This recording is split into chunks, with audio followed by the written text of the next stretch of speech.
मोदी का গ্যারান্টি, মামা কা ওয়ারেন্টি, ঘরে ঘরে অরুণোদয়।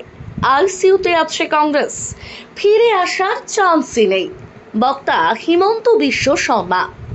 আসামের 14টির 14 আসন বিজেপির সপক্ষেই যাবে, কেননা কেন্দ্রে মোদির গ্যারান্টি, রাজ্যে মামার ওয়ারেন্টি রয়েছে।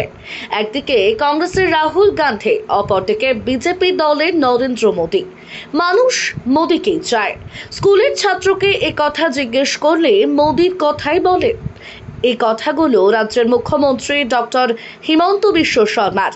বৃহস্পতিবার কাটিগড়ার হিলারা ফুটবল ময়দানে নির্বাচনী জনসভায় অংশ নিয়ে ফের একবার মোদী সরকারের জয়গান গেয়ে পরিমলের সপক্ষে ভোট চাইলেন মুখ্যমন্ত্রী হিমন্ত।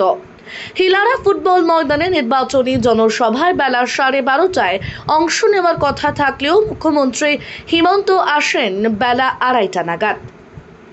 কাঠ ফাটা গরমের মধ্যে হিমন্তের কথা শুনতে প্রায় বেলা 11টা থেকে ধীরে ধীরেই সমাগম ঘটতে থাকে। জনসমাবেশ একসময় বিজেপি কর্মকর্তাদের দেওয়া টার্গেটকেও পিছনে ফেলে দেয়। তাদের টার্গেট ছিল 10 থেকে 15 হাজারের মধ্যে, তা ক্রস করে নেবে বলেই অনুমান অনেকের। হিমন্ত জনসভায় আসার পূর্বেই মঞ্চ ধরে রাখলেন শিলচর লোকসভা আসনের প্রার্থী পরিমল শুক্লবৈদ্য, সাংসদ রাজদীপ রায়, জেলার সভাপতি বিমলেন্দু রায়, তপশিলি মোর্চার জেলার সভাপতি নিবাস দাস, অমিয়কান্তি দাস প্রমুখেরা। প্রার্থী পরিমল শুক্লবৈদ্যের বক্তব্য চলাকালীন বেলা 2:30টা নাগাদ হিমন্তের হেলিকপ্টার অবতরণ করার সঙ্গে সঙ্গেই উত্তাপ বেড়ে যায় সভাস্থলের। হাত নেড়ে অভিবাদন জানাতেই মামা মামা রব চারিদিকে। মাইকে বেজে উঠছে আহিছে আহিছে হিমন্ত আহিছে। মঞ্চে উঠে উষ্ণ অভিবাদন গ্রহণ করেন সমষ্টির 4 মণ্ডলের তরফে। মাইক্রোফোন হাতে নিয়েই জনতার উদ্দেশ্যে বক্তব্য। अब की बार মোদী সরকার দিলেন প্রতিশ্রুতির গ্যারান্টি। কাঠিগড়া থেকে প্রণব মালাকারের রিপোর্ট, নিউজ অবিকল।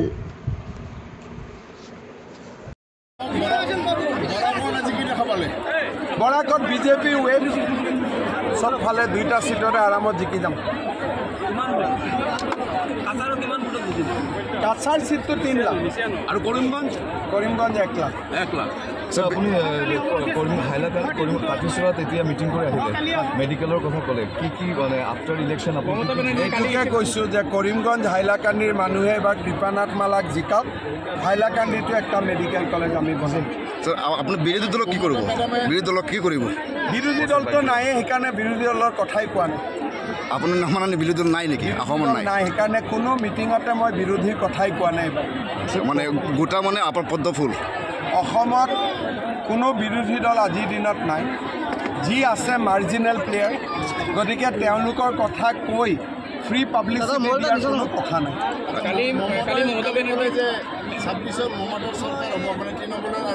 হ'ব পাৰে বাংলাদেশত। স্যাৰ কালি মমতা বেনাৰ্জি আহিছিল, কিমান প্ৰভাৱ পৰিব বৰাকত? মমতা বেনাৰ্জি আহিলে গ'ল আৰু প্ৰভাৱ একো নোৱাৰে। বৰাক উপত্যকা চাই গ'ল আৰু টুৰিষ্ট আহিছে, টুৰিষ্ট গ'ল। প্ৰধানমন্ত্ৰী যদি আকৌ 3বাৰৰ প্ৰধানমন্ত্ৰী হয় তেতিয়াহ'লে গোটেই ভাৰতবৰ্ষখন বিক্ৰী কৰি দিব, সংবিধান নাথাকিব, গণতন্ত্ৰ নাথাকিব লগালৈ বিজেপি কৰিছে। এইটো কোনে কৈছে? মমতা বেনাৰ্জীয়ে কৈছে। মমতাক সুধিব লাগে, মোক সুধি কি হ'ল? কথাটো কেনেকুৱা ভাল হৈছে ন তেখেতৰ কথা? আৰে মমতা বেনাৰ্জীয়ে কৈছে, এইটো মমতা বেনাৰ্জীৰ কথা। মমতা বেনাৰ্জীৰ কথাত মোক সুধি কি লাভ আছে? কিন্তু মানুহটো কৈ আছে আকৌ এবাৰ মোদী চৰকাৰ।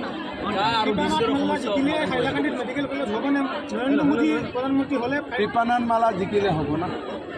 মাটি দাঁতিটো MP হে দিব লাগিব। অমিত শ্বাহ আহি আছে 21 তাৰিখে গধূলি ৰোড শ্ব'।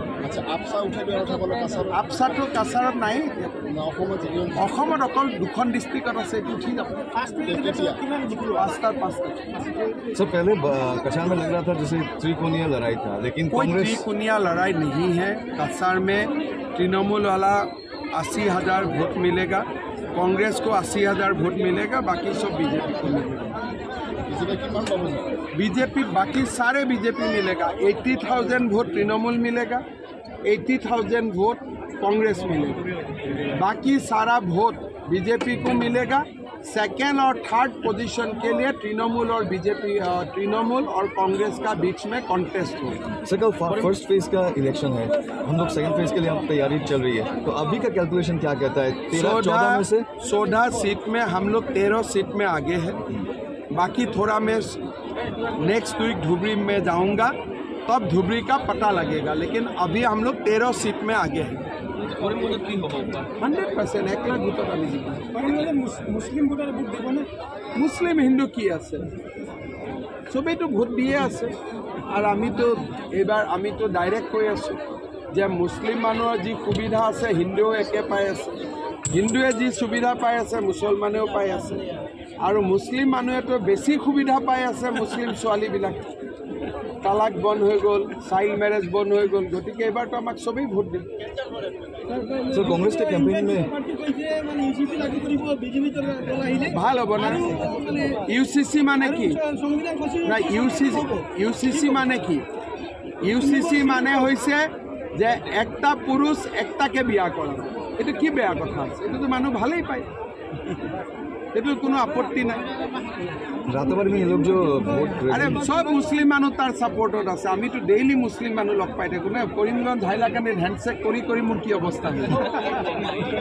90%টো চাউথ কৰিমগঞ্জৰ মিটিঙততো 90%টো মুসলিম মানুহে হেণ্ডশ্বেক কৰিলে, আৰু মোৰ হাতটো কি হৈ গ'ল চাই লওক। সংবিধান উঠাই দিব এইটো কোনে ক'লে? আরে বিৰোধীটো ক'ত কৈ আছে? আপোনালোকে ইমান বিৰোধীক লৈ কিয় টেনশ্যন খাই আছে? सर যি পাৰ্টি জিকিব তাৰ কথা কওক না, যি পাৰ্টি হাৰিব তাৰ কথা কিয় কয়? इंटरनल मीटिंग হাফিজ চৌধুৰী এজন উকিল মানুহ, যদি ইভিএম ৰেকৰ্ড কৰিব, ইভিএম যদি তেওঁ মেনিপুলেট কৰিব খোজে, তেতিয়াহ'লে তেওঁ জানিব যে দিল্লীত মোদীৰ চৰকাৰ আছে, দিছপুৰত হিমন্তৰ চৰকাৰ আছে, তেওঁৰ হাতটো ইলেক্ট্ৰিক শ্বক লাগি যাব। ইভিএম টাচ কৰিলে শ্বৰ্ট লাগি যাব, ইলেক্ট্ৰিক শ্বক।